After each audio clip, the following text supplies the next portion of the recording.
Nightfall in Soweto by Oswald Mitshali. The analysis.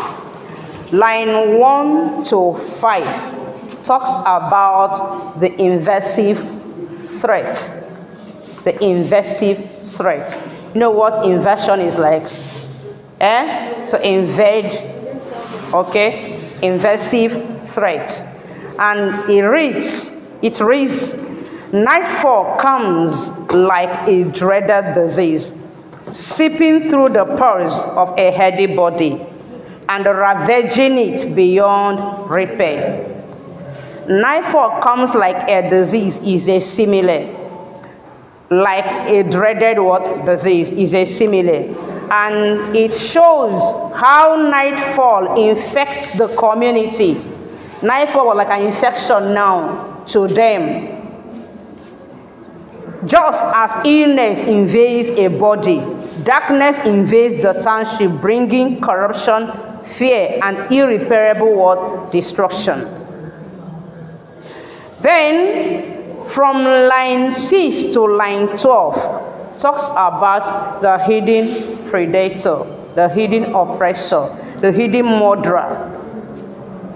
According to the poem, a murderous hand lurking in the shadows, clasping the dagger is a weapon, strikes down the helpless victim.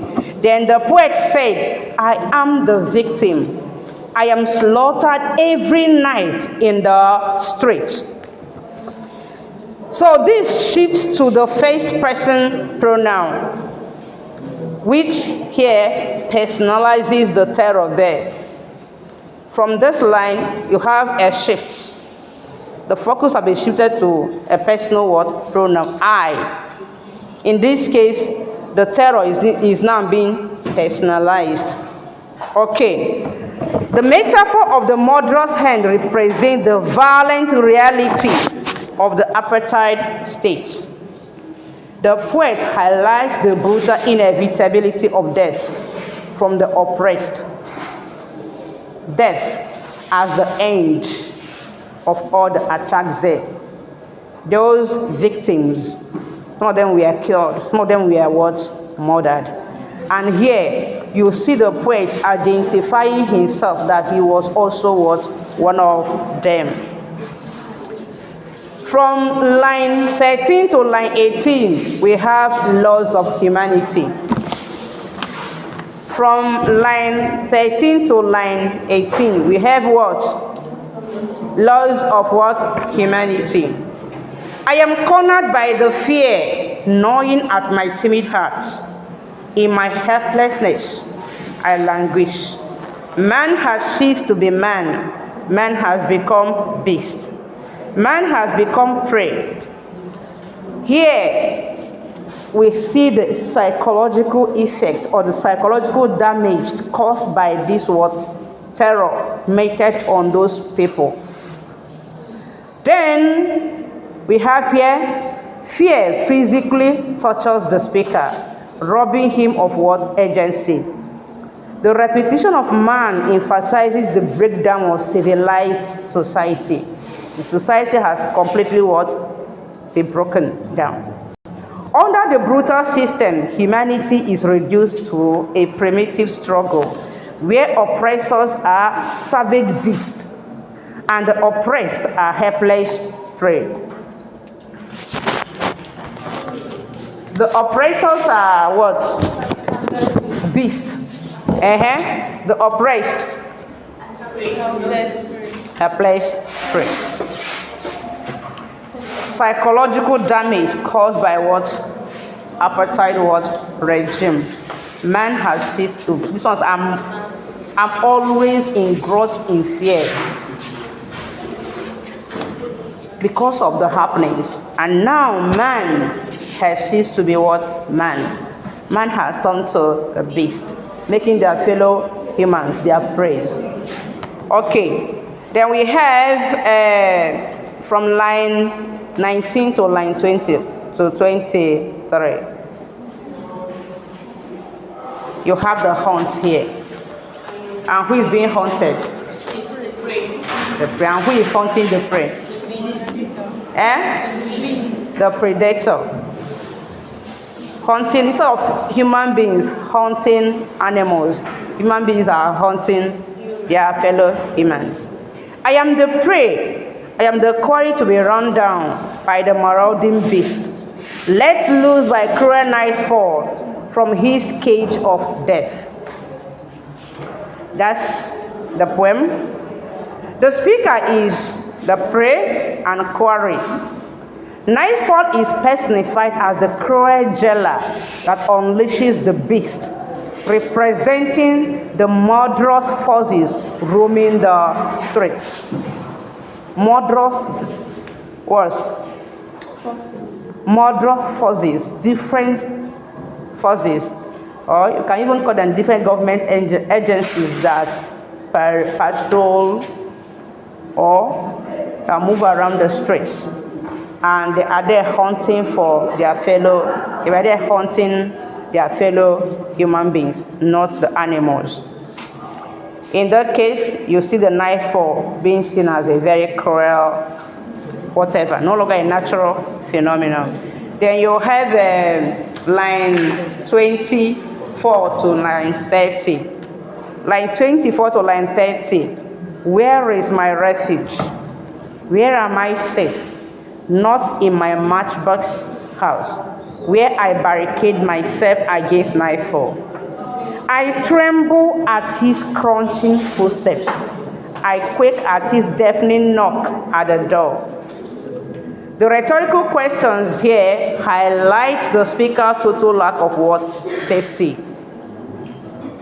Here, from this line 24 to line 30, you have, it pictures what?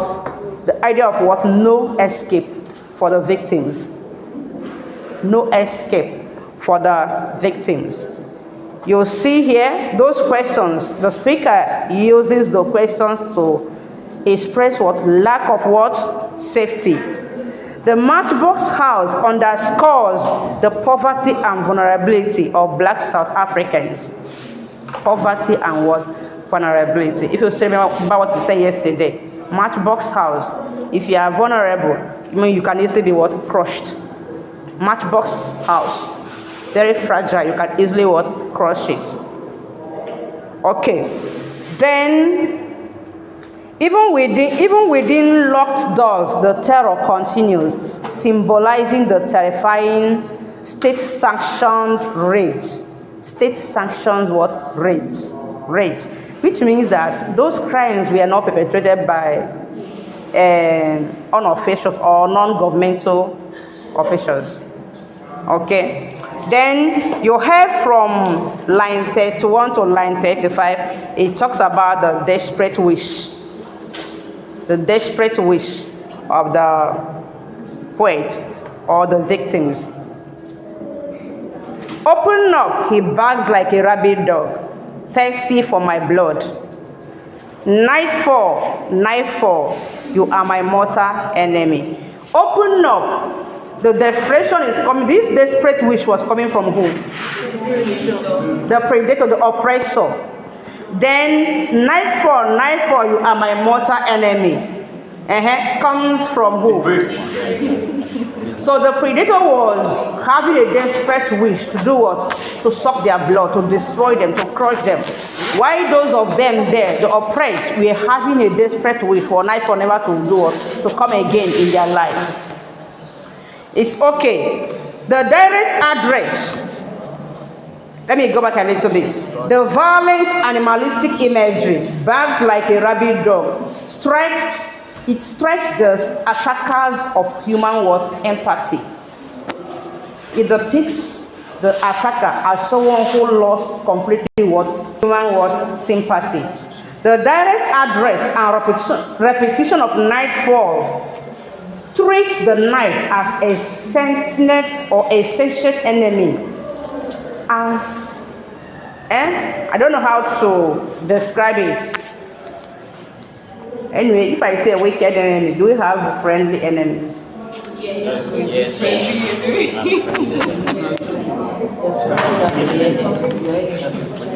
An enemy is an enemy.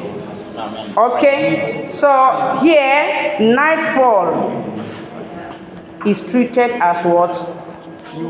An enemy.